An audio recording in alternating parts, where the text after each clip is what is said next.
Hello. തടി ഒരു പൊടിക്ക് കൂടിയിട്ടുണ്ട്, ഒരു 100 ഗ്രാം കൂടിയിട്ടുണ്ട്. അപ്പോൾ ഭക്ഷണത്തിൻ്റെ അളവ് ഇനിയും കുറയ്ക്കണമെന്നാണ് തോന്നുന്നത്. ഞാൻ ഇൻ്റർമീഡിയറ്റ് ഫാസ്റ്റിംഗ് ആണ് ഫോളോ ചെയ്യുന്നത്. ഒരു 14 മുതൽ 16 മണിക്കൂർ വരെ നമ്മൾ ഭക്ഷണം കഴിക്കാതിരിക്കും. സാധാരണ 6:30ക്ക് നമ്മൾ ഭക്ഷണം കഴിച്ച് അവസാനിപ്പിക്കുകയാണ് പതിവ്.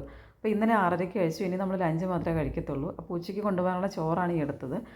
ഈ ഒരു സ്ക്വയർ പാത്രം വന്നേ പിന്നെ വെച്ചാൽ ഭയങ്കര സൗകര്യമായി. നമുക്ക് ഏകദേശം പ്രോട്ടീനും ഫൈബറും അടങ്ങിയ ഭക്ഷണങ്ങൾ 4 കള്ളിയിലാക്കി വെച്ച് നമുക്കതിന് ഏകദേശം ഒരു ബാലൻസ്ഡ് ആയിട്ട് ഒപ്പിക്കാൻ പറ്റുന്നുണ്ട്. അപ്പം കുറച്ച് ചോറ് എടുത്തിട്ടുണ്ട്. അതിൻ്റെ കൂടെ ചീരത്തോരനായിരുന്നേ, പച്ച ചീരത്തോരൻ. അപ്പോൾ ഈ ആഴ്ച മൊത്തം ഈ ചീരത്തോരനായിരിക്കും. ഒരാഴ്ചത്തേക്കുള്ളത് ഞാൻ അരിഞ്ഞ് ഫ്രിഡ്ജിൽ വെക്കും. പിന്നെ ഉള്ളത് സോയാ റോസ്റ്റും ഈ മീൻ വറുത്തതും കൂടെ ആയിരുന്നു. അപ്പോൾ അതിൻ്റെ കൂടെ നല്ല മുളകിട്ട മീൻകറിയും ഉണ്ടാവും, മോരുകറിയും കൂടെ ഉണ്ട്. അപ്പോൾ ഇത്രയും ഹെവി ഫുഡ് കഴിച്ചിട്ട് തടി കുറയ്ക്കാൻ പറ്റുമോ എന്ന് ചോദിക്കും. പക്ഷേ കുഴപ്പമില്ല, നമുക്ക് അത്യാവശ്യം നല്ലതായിട്ട് തടി കുറയുന്നുണ്ട്. പിന്നെ വൈകിട്ടൊരു പുട്ടിൻ്റെ കഷ്ണം കഴിച്ചു.